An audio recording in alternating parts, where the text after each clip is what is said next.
Hello friends, welcome to our YouTube channel Wings Educator के YouTube channel पर आप सभी का स्वागत है। आज के सेशन में हम डिस्कस करेंगे 22 जून से जुड़े हुए कुछ इंपॉर्टेंट करंट अफेयर्स और उनसे जुड़े हुए फैक्ट्स के बारे में। अगर आप चाहते हैं इस वीडियो की पीडीएफ को डाउनलोड करना तो आप हमारा टेलीग्राम ग्रुप विंग्स एजुकेटर को ज्वाइन कर सकते हैं, जिसका लिंक नीचे डिस्क्रिप्शन में दिया गया है। इसके अलावा आप जो है वो नीचे डिस्क्रिप्शन में दिए लिंक के थ्रू भी जो है वो इस वीडियो की पीडीएफ को डाउनलोड कर सकते हैं। तो चलिए सेशन को स्टार्ट करते हैं। तो फर्स्ट क्वेश्चन क्या है कि हाल ही में जो है वो किस राज्य के द्वारा 29वां महान जून विद्रोह दिवस जो है वो बनाया गया है?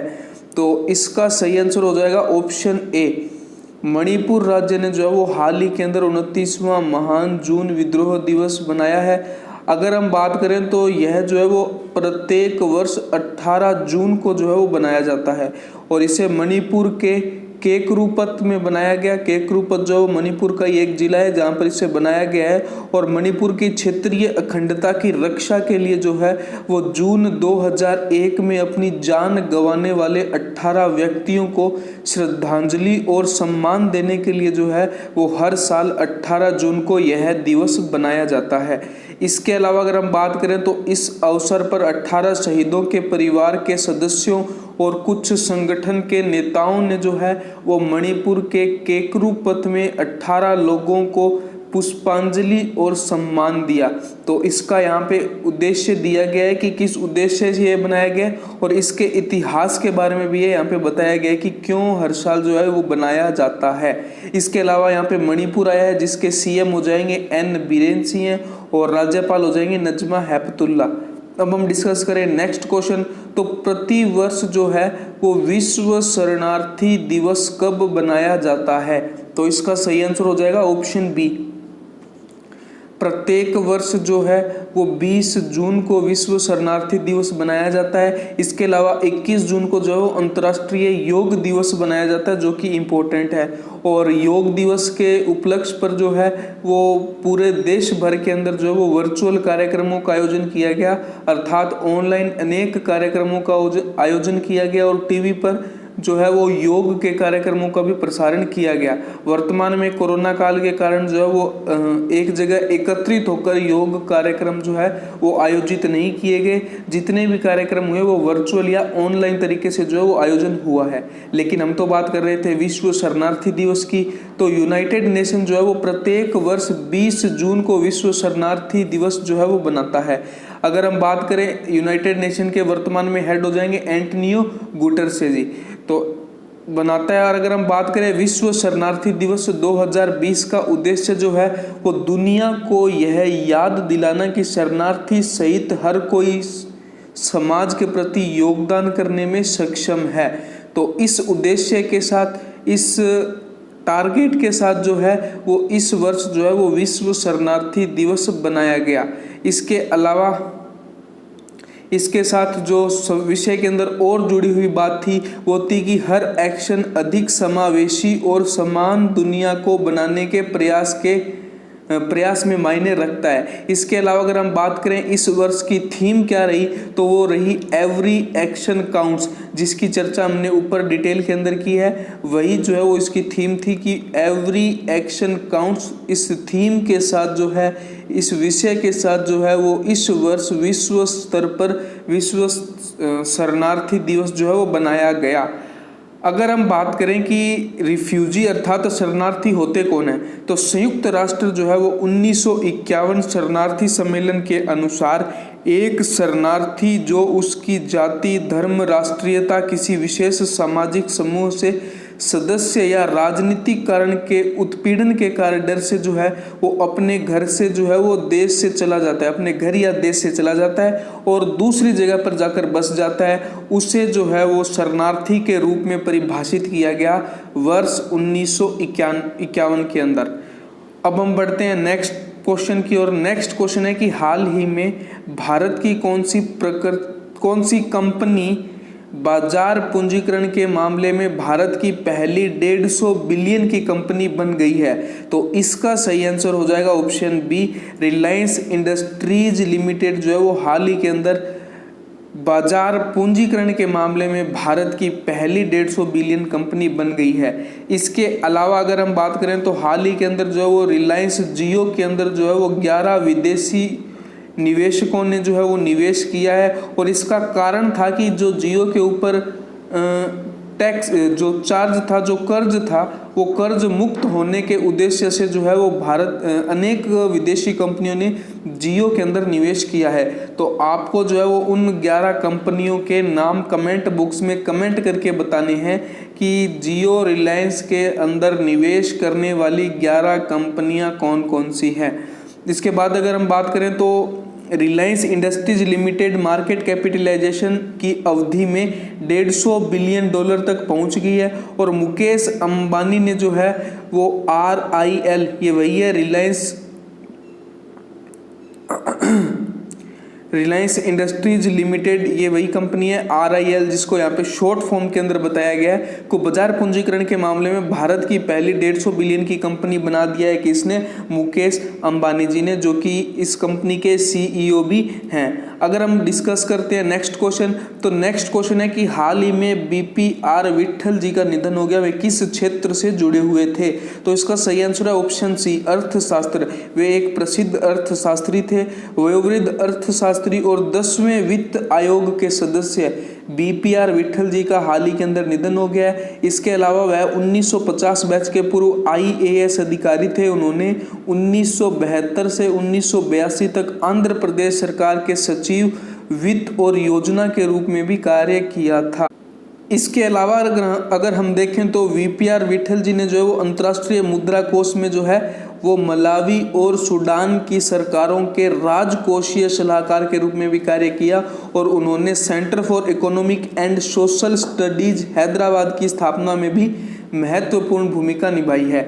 इसके बाद हम डिस्कस करते हैं नेक्स्ट क्वेश्चन। नेक्स्ट क्वेश्चन है कि हाल ही में किसके द्वारा जो है वो R&D पोर्टल सत्याभामा नामक लॉन्च किया गया है? तो इसका सही आंसर हो जाएगा ऑप्शन ए। हाल ही के अंदर जो है वो केंद्रीय कोयला खान और संसदीय मामलों के मंत्री प्रहलाद जोशी ने R&D portal science and technology योजना फॉर आत्मनिर्भर भारत इन मीनिंग एडवांसमेंट, तो इस उद्देश्य के साथ जो है वो पोर्टल जो है वो लॉन्च किया गया। अगर हम बात करें तो पोर्टल को खान मंत्रालय के विज्ञान और प्रौद्योगिकी कार्यक्रम योजना के लिए जो है वो लॉन्च किया गया है, और नए लॉन्च के लिए किए गए पोर्टल से जो है वो योजना का क्रियान्वयन में दक्षता बढ़ेगी, और जो है वो इसको ऑनलाइन जो है वो ऑपरेट किया जा सकेगा। इसके अलावा जो है वो इस परियोजना से जुड़ी अनेक तथ्यों के ऊपर जो है वो इससे निगरानी रखी जा सकती है। तो इस उद्देश्य के साथ जो है वो केंद्रीय कोयला खान मंत्री जो कि वर्तमान में कौन है, प्रहलाद जोशी जी के द्वारा यह ऐप जो है वो लॉन्च किया गया है। इसके बाद अगर हम देखें तो नेक्स्ट क्वेश्चन क्या हो जाएगा कि अगस्त 2021 के लिए कौन सा देश संयुक्त राष्ट्र निकाय के अध्यक्ष के रूप में कार्य करेगा? तो इसका सही आंसर हो जाएगा ऑप्शन सी, भारत जो है वो अगस्त 2021 के लिए जो है वो संयुक्त राष्ट्र निकाय के अध्यक्ष के रूप में नियुक्त किया गया है। इसके बारे में अगर हम और चर्चा करें तो भारत को संयुक्त राष्ट्र परिषद के गैर स्थायी सदस्य के रूप में चुना गया है, और अगस्त 2021 के लिए जो है वो भारत संयुक्त राष्ट्र निकाय के अध्यक्ष के रूप में कार्य करेगा। नियमों के अनुसार जो है वो संयुक्त राष्ट्र सुरक्षा परिषद के अध्यक्ष सदस्य राज्यों के जो है वो नामों के अंग्रेजी वर्णमाला के अनुसार चुने जाते हैं, अर्थात इंग्लिश अल्फ़ाबेट के अकॉर्डिंग जो है वो इनके अध्यक्ष के रूप में चुना जाता है, और इनका कार्यकाल जो है वो 1 महीने का होता है। इसके अलावा अगर हम बात करें तो Bharat, Norway, Ireland, Kenya, Mexico को जो है वो हाल ही के अंदर परिषद के गैर स्थायी सदस्यों के रूप में चुना गया है, और इन देशों को जो है वो 2 साल के लिए कार्यकाल के लिए चुना गया है, जो कि 1 जनवरी 2021 से जो है वो स्टार्ट होगा। अब हम डिस्कस करते हैं नेक्स्ट क्वेश्चन। नेक्स्ट क्वेश्चन है कि हाल ही में किसे national institute of public finance and policy के अध्यक्ष के रूप में नियुक्त किया गया है? तो इसका सही आंसर है ऑप्शन बी, उर्जित पटेल। उर्जित पटेल जी को जो है वो हाल ही में national institute of public finance and policy के अध्यक्ष के रूप में नियुक्त किया गया है। इसके बारे में जो और डिटेल जानकारी है वो दिया गया है। इसमें एक इंपॉर्टेंट चीज ये हो सकती है कि इनसे पहले जो है वो इसके अध्यक्ष कौन थे, तो वो हो जाएंगे विजय केलकर जी। विजय केलकर जी का स्थान लेंगे अब उर्जित पटेल। अब हम डिस्कस करते हैं नेक्स्ट क्वेश्चन। नेक्स्ट क्वेश्चन क्या है कि हाल ही में किस राज्य सरकार ने जो है वो शहीदों के परिवार को 50 लाख रुपए सहायता राशि देने का ऐलान किया है, जो कि अभी लद्दाख में भारत चाइना बॉर्डर के ऊपर जो वीर सपूत शहीद हुए उनको 50 लाख रुपए सहायता राशि देने का ऐलान किया गया है उत्तर प्रदेश राज्य सरकार के द्वारा। उत्तर प्रदेश से जुड़े हुए कुछ और पॉइंट देखें तो बाल श्रमिक विद्या योजना जुड़ी हुई है उत्तर प्रदेश से। गो हत्या अधिनियम में संशोधन किया गया है हाल ही के अंदर उत्तर प्रदेश में। प्रवासी राहत मित्र ऐप को लॉन्च किया गया था उत्तर प्रदेश में। आयुष कवच ऐप जो है वो भी जुड़ा हुआ है उत्तर प्रदेश से। और आरोग्य सेतु ऐप को अनिवार्य करने वाले राज्यों की श्रेणी में भी शामिल है उत्तर प्रदेश। अब हम डिस्कस करते हैं नेक्स्ट क्वेश्चन। नेक्स्ट क्वेश्चन है कि JSW ने जो है वो अपना ब्रांड एम्बेसडर किसे नियुक्त किया है? तो इसका सही आंसर हो जाएगा ऑप्शन डी, सुनील छेत्री और सौरव गांगुली को जो है वो हाल ही के अंदर JSW ने अपना ब्रांड एम्बेसडर नियुक्त किया है। इसके अलावा वर्तमान में BCCI अध्यक्ष हैं सौरव गांगुली। अगर हम बात करें तो अभी सौरव गांगुली ने जो है वो न्यूज़ के अंदर एक स्टेटमेंट दिया था जिसके अंदर उन्होंने कहा था कि IPL को कराने के प्रयास जो हैं वो लगातार किए जा रहे हैं और एक ऐसी विंडो जो है वो देखी जा रही है जिसके अंदर IPL को कंडक्ट कराया जा सके, जिसके बाद जो है वो T20 वर्ल्ड कप के जो है वो लगभग जो है होने की संभावनाएं बहुत ही कम है, तो जिसके चलते IPL होने की संभावनाएं बढ़ जाएगी। अर्थात जिस टाइम पीरियड के अंदर जो है वो IPL को T20 वर्ल्ड कप को होना था उस टाइम पीरियड उस विंडो के अंदर जो है अब BCCI IPL को कंडक्ट करवा सकती है। और इसके लिए जो वो विभिन्न देशों ने जो है वो प्रस्ताव भी भेजे हैं कि अगर भारत में कोरोना का प्रकोप बढ़ता है तो वे जो है IPL को होस्ट कर सकते हैं। इसके लिए श्रीलंका, दुबई, इन दोनों ही देशों ने जो है वो प्रस्ताव भेजे हैं कि वो जो है अपने देश में IPL को करवा सकता है अगर भारत में जो है वो परिस्थितियां बिगड़ती है। इसके बाद हम डिस्कस करते हैं नेक्स्ट क्वेश्चन। नेक्स्ट क्वेश्चन क्या हो जाएगा कि हाल ही में कुबाट बेक बोरोनोव जो है वो किस देश के प्रधानमंत्री चुने गए हैं? तो इसका सही आंसर है ऑप्शन बी, किर्गिस्तान। किर्गिस्तान को अगर हम मैप में देखते हैं तो ये देखिए मैप में किर्गिस्तान कहाँ पर है। इसकी सीमा अगर हम देखें तो कजाकिस्तान को इसकी सीमा लगती है, उज्बेकिस्तान को इसकी सीमा लगती है, तजाकिस्तान को इसकी सीमा लगती है और चाइना को इसकी सीमा लगती है। तो ये जो है वो है क्या, किर्गिस्तान का मैप। इसके अलावा अगर हम देखें इसकी कैपिटल हो जाएगी बिश्केक और अगर हम बात करें मुद्रा की तो वो हो जाएगी सोम। तो अगर हम किसी भी देश की स्टडी करते हैं तो हमें उससे जुड़े कुछ मैप जो है हमारे पास होने चाहिए कि जो है वो वर्ल्ड मैप के अंदर वो देश कहाँ पर एग्जिस्ट करता है। इसके अलावा जो है उसके पड़ोसी देश कौन कौन से हैं, उस देश की मुद्रा कौन कौन सी है, उस देश में बहने वाली प्रमुख नदियाँ कौन सी है, प्रमुख झील कौन सी है।